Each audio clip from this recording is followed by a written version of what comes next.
हम्म हम पूछ आए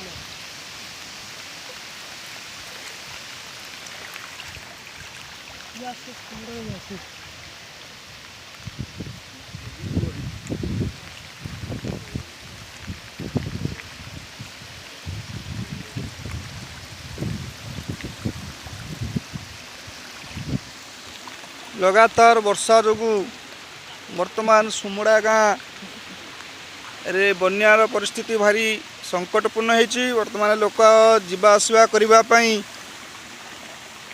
भारी असुविधा होची, जहाँ फल कि रास्ता उपर पानी बहुत तीव्र गति रे सुह छुटुची।